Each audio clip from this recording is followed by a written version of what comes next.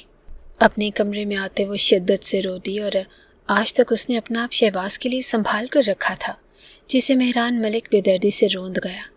اس نے محبت جو کھوئی سو کھوئی تھی، اپنی ذات کا غرور بھی گوا دیا۔ اس کا دل چاہ رہا تھا کہ وہ مہران کے ٹکڑے ٹکڑے کر دے، جس نے اس کی یہ حالت کر دی تھی۔ تم یہاں کیا کر رہی ہو؟ تبھی روشنی اسے اپنے کمرے میں دیکھ کر حیران ہوئی۔ میرا کمرہ ہے، میں جب چاہے آ سکتی ہوں، وہ روندی ہوئی آواز میں بولی۔ روشنی نے گہری سانس لی اور اس کے ساتھ ہی آ کر بیٹھ گئی۔ کیوں کر رہی ہو ایسے؟ قبول کیوں نہیں کر لیتی اس رشتے کو؟ مہران بہت اچھا انسان ہے اور خوش رکھے گا تمہیں، وہ نرم لہجے میں سبیحہ کو سمجھاتے ہوئے بولی، مگر شاید وہ سمجھنا ہی نہیں چاہتی تھی۔ اچھا انسان نہیں ہے وہ، اس نے کل رات میرے ساتھ، کہتے ہوئے وہ لب کاٹ کر رہ گئی۔ جو بھی کیا ہے ٹھیک کیا ہے، تم اس کی بیوی ہو سبیحہ، اور اس کا حق ہے تم پر۔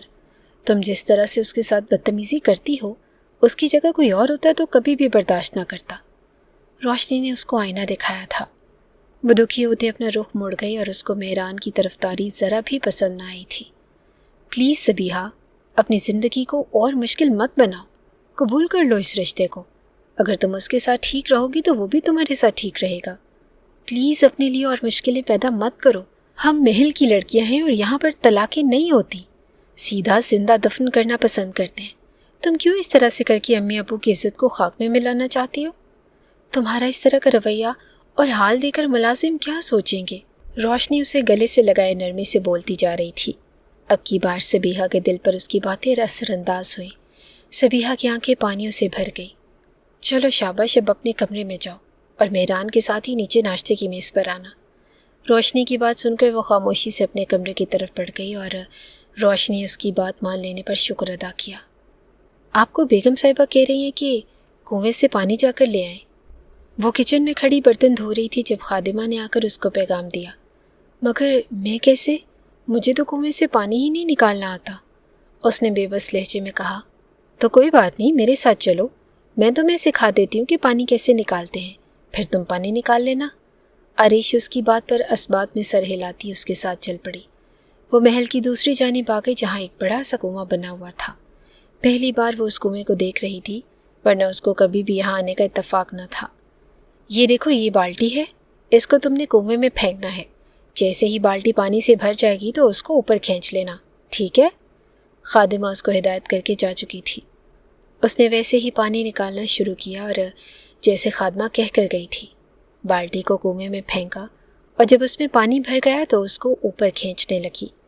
مگر بالٹی اتنی وزنی تھی کہ اس سے کھینچی نہیں جا رہی تھی اور اس نے تھوڑا سا آگے بڑھ کر بالٹی کو کھینچنا چاہا، مگر تبھی اس کا پاؤں پھسلا اور وہ کنویں میں گرنے ہی والی تھی کہ کسی نے اسے تھام لیا۔ اس کی چیخ اس کے منہ میں رہ گئی۔ اس نے جلدی سے اپنے پیچھے مڑ کر دیکھا تو شہباز حیدر کھڑا اس کو گھور رہا تھا۔ پاگل ہو تم؟ کس نے کہا تھا اس کنویں کے پاس آنے کے لیے؟ وہ دھاڑ کر بولا۔ عریش ڈر کے پیچھے ہوئی۔ وہ مجھے بیگم صاحبہ نے بولا تھا کہ کنویں سے پانی نکال کر لاؤں، اس نے جھکے ہوئے سر سے ہولے سے کہا۔ آئندہ تمہیں کوئی بھی کہے تم یہاں نہیں آؤ گی، ورنہ میں بہت برا پیش آؤں گا، وہ انگلی اٹھا کر چبا چبا کر بولا۔ جی ٹھیک ہے، نہیں آؤں گی، اس نے سہم کر سر اس بات میں ہلا دیا۔ اب جاؤ یہاں سے، وہ سخت لہجے میں بولا اور عریش جلدی سے اندر کی طرف چلی گئی۔ پیچھے وہ وہیں سر ہاتھوں میں گرائے بیٹھ گیا اور اگر اس کو آنے میں تھوڑی سی بھی دیر ہو جاتی تو اس سے آگے اسے سوچا ہی نہیں گیا۔ عریش کو کنویں میں گرتے دیکھ کر اس کی سانسیں رک گئی تھی۔ اس کو ایسے لگا جیسے وہ ہوا میں معلق ہو کر رہ گیا ہو۔ اس کو اپنی روح نکلتی ہوئی محسوس ہوئی اور اس کو کھو دینے کے احساس سے ہی اس کی روح تڑپ گئی تھی۔ محبت نے دھڑلے سے اس پتھر دل کے شخص پر قبضہ کر لیا تھا۔ کہاں گئی تھی تم اتنی صبح صبح؟ سبیحہ کو اندر آتے دیکھ کر مہران نے پوچھا۔ اپنے کمرے میں گئی تھی، اس نے جواب دے کر الماری سے اپنے کپڑے نکالے۔ مگر اب تمہارا کمرہ یہ ہے، تم وہاں کیا لینے گئی تھی؟ وہ اس کے سامنے آ کر کھڑا ہو گیا اور وہ نم آنکھوں سے اسے دیکھنے لگی۔ پلیز مہران، مجھے اور مت آزمائے، یہ کہتے ساتھ وہ رو دی اور مہران سن کھڑا رہ گیا۔ وہ کیسے رو پڑی تھی؟ وہ تو سب کو رلا کر دم لینے والوں میں سے تھی۔ اچھا اب کچھ نہیں کہتا، رو تو مت، وہ اس کے آنسو پونچھتے فکر مندی سے بولا۔ کل رات بھی وہ اس کے ساتھ کافی سختی سے پیش آ چکا تھا اور اس لیے وہ اب کوئی بھی سختی نہیں کرنا چاہتا تھا۔ اچانک